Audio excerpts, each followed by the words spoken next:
Hi, my name is Erin. This is Life by Design. Let's get into it.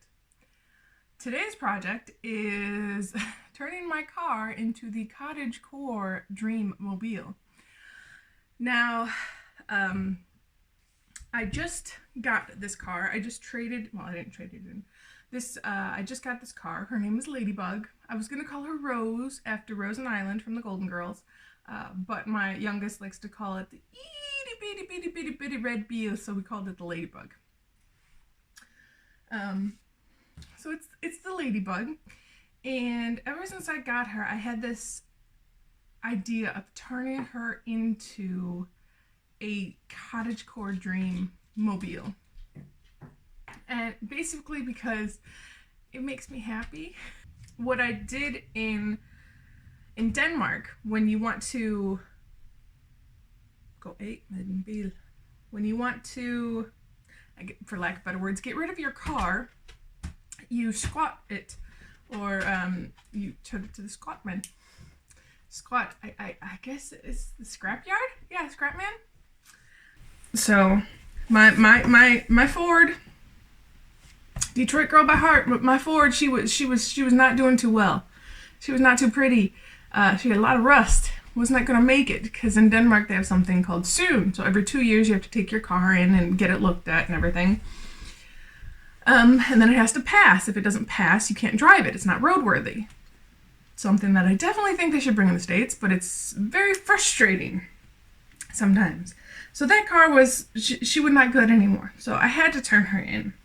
And I got this little car from my mother-in-law. She knew somebody that was selling a car, and it was this man's mother's car, and she unfortunately passed away.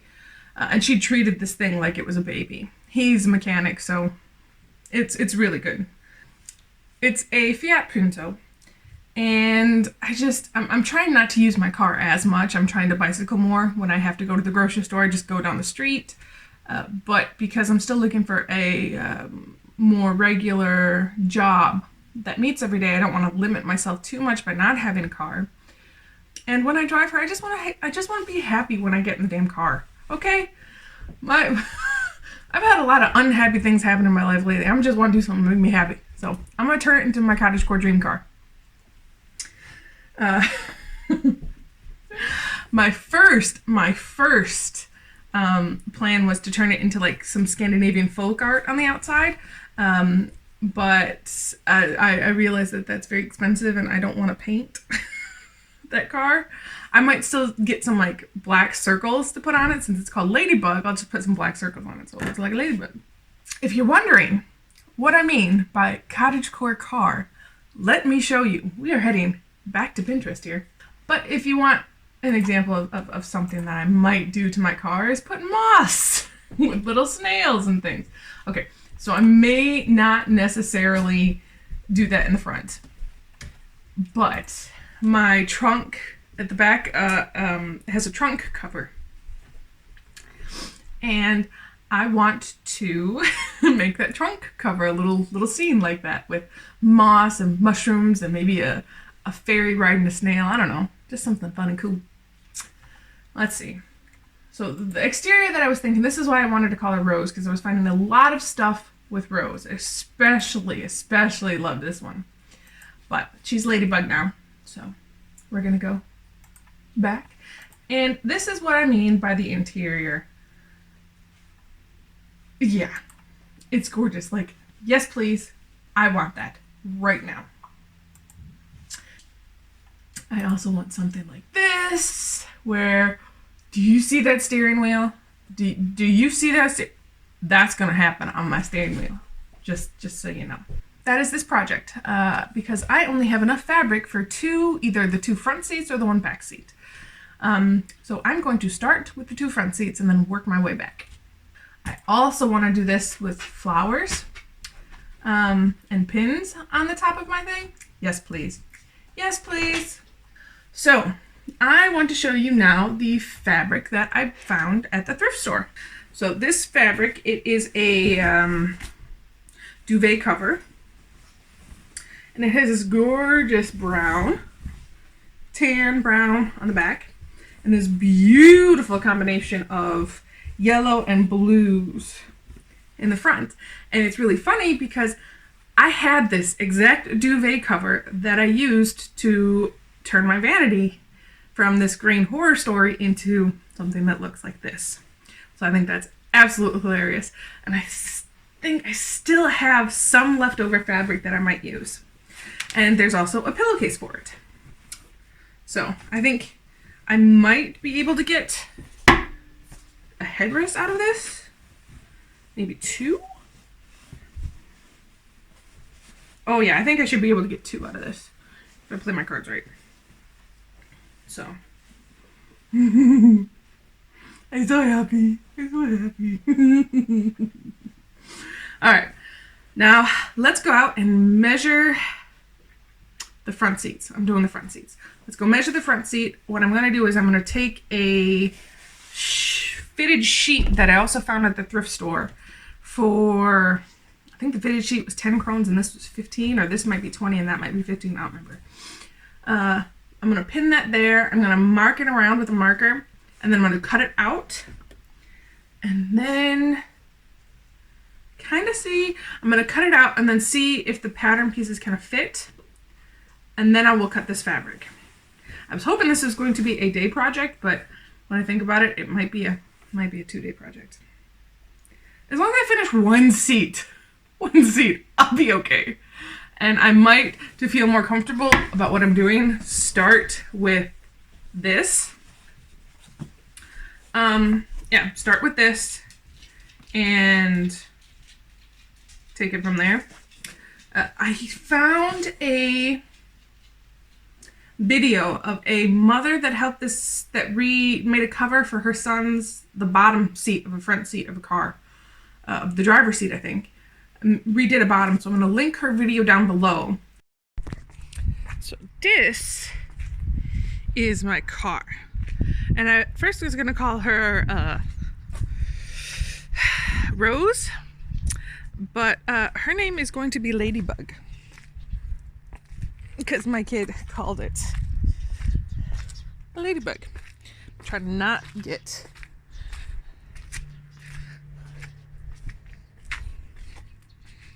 what I have to make this mock-up is a sheet that I found at the thrift store, a marker, and pins. And I'm going to pin this to the seat and use the marker to do an outline of it. So, let's go, let's go, let's go.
So this is what it looks like. And so I did the front seat. I measured all the way around and marked it up with the marker. And then there's this indent where I'm going to try to be extra and put things in.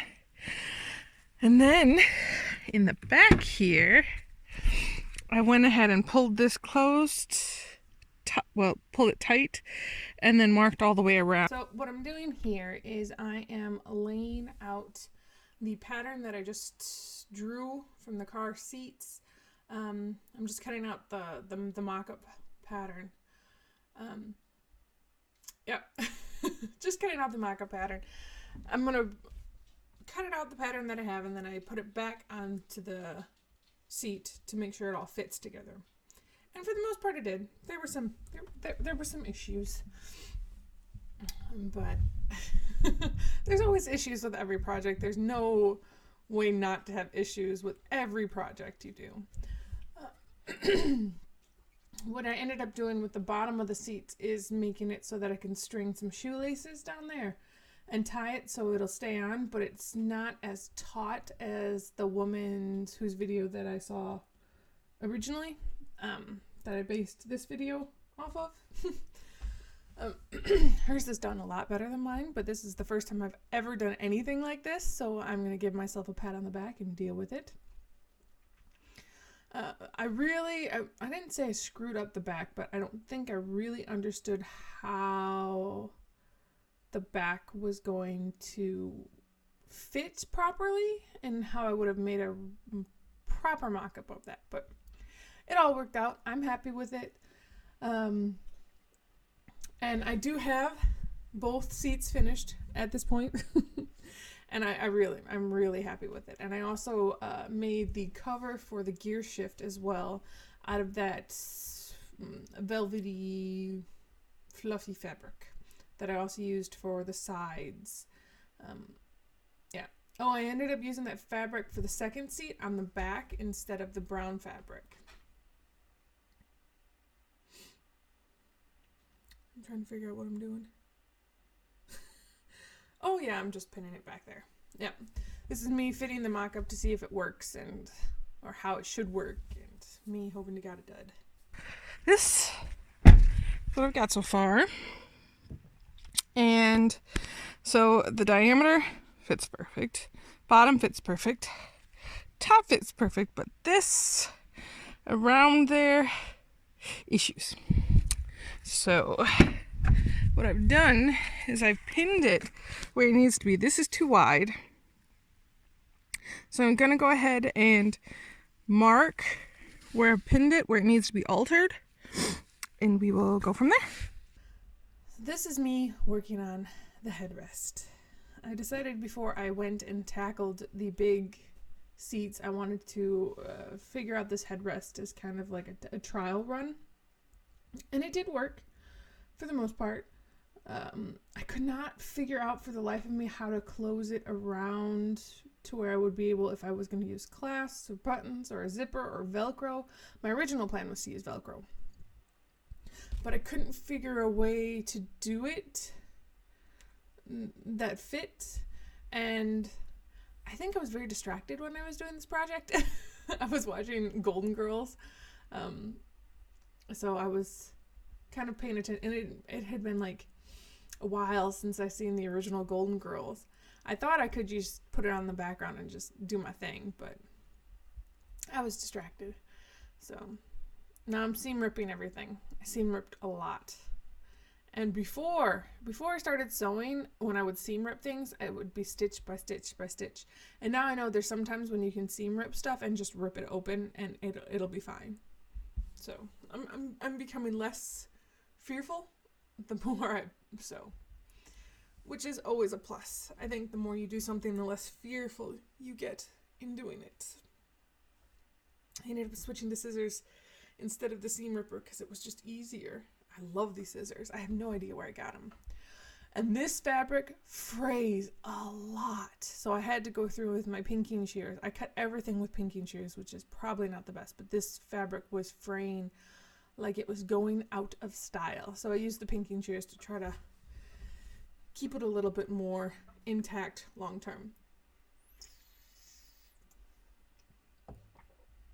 I kind of did the same method when I made my vanity with the same type of fabric,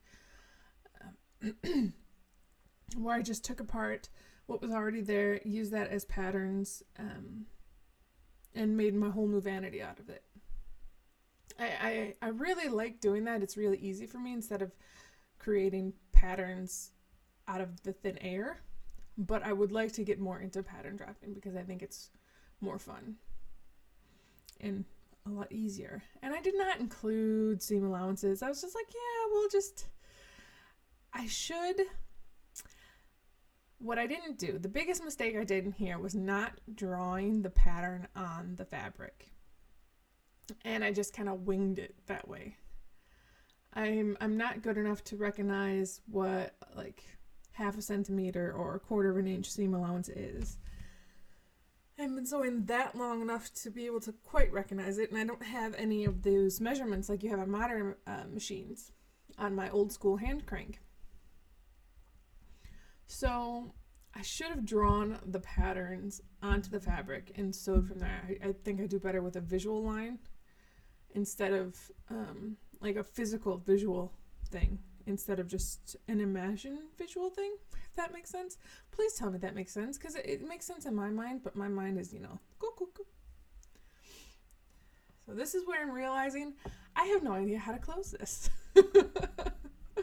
And I ended up just sewing it onto there, stitching it closed. So if I need to make a new one, or if I need to whatnot, I'll just undo the seams and do it here. Here is, I added some weird thing at the bottom that I thought I could push through the back of the seat. And I think it worked somewhat. Somewhat. Again, I should have drawn the pattern onto the fabric. That was my biggest mistake here, was not drawing that on. And the second biggest mistake was, you just saw me, putting that white pattern for a different piece on there, and it fit, but there was no seam allowance. And I did not realize it. I still didn't realize it until just watching it now. I don't know. Sometimes when I do projects, I just go with it and then wing it. I'm an Aries. What do you expect?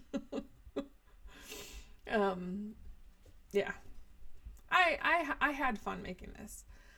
I love using my hand crank sewing machine.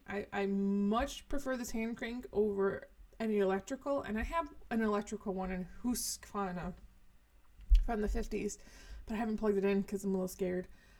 Just like I was scared for this machine for a while, but I just love the hand crank because I have more control than I ever did with modern sewing machines.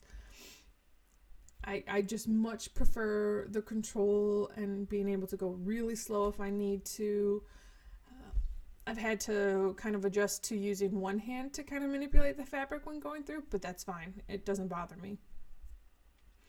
And I've been learning so much about my Singer hand crank sewing machine, about how to maintenance her myself, and I've been looking into like sourcing extra parts just in case she breaks down, because I don't believe I'll be able to take her to a repair shop anywhere around here, unfortunately.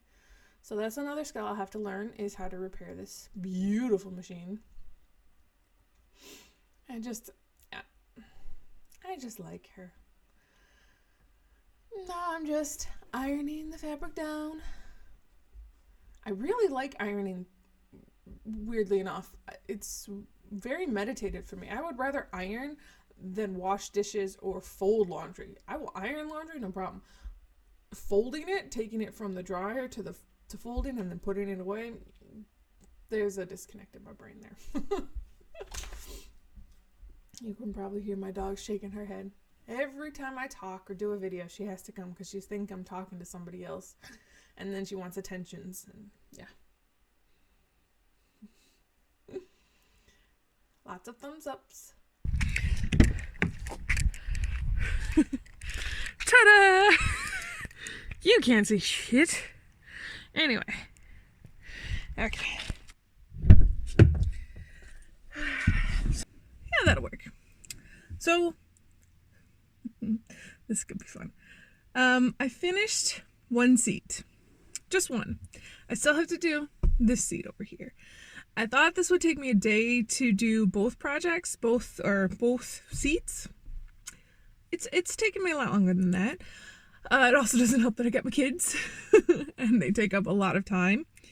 So, but overall, I'm happy. I am happy with how it turned out, actually.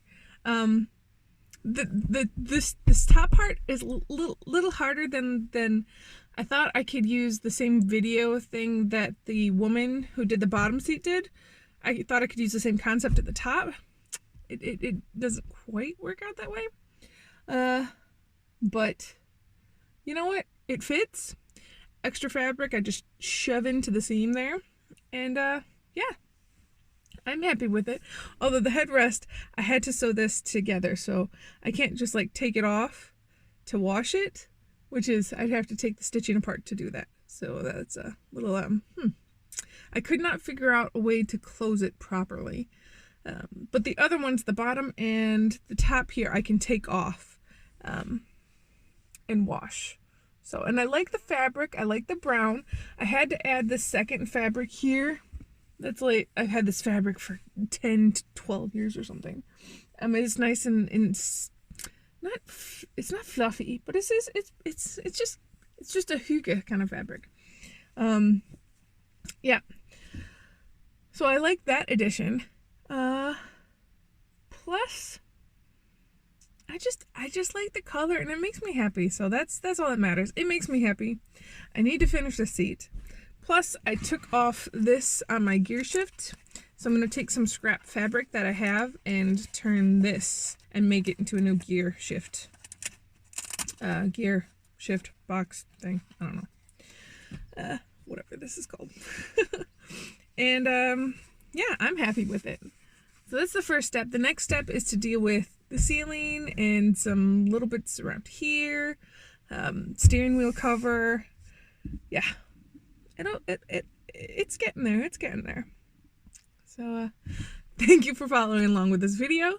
It's not like my other videos where it was like more detailed. This was just kind of like a hygge project. Because I had no absolutely idea what I was doing. So don't follow this as a tutorial. Follow the other lady. Not me. But if you liked this video, give it a thumbs up. If you want to follow along as I turn this into my cottagecore dream car, and, you know, revamp my entire life, remember to subscribe to my channel. I usually post every Thursday. And yeah, remember to live your life by your design, not their default. Hi.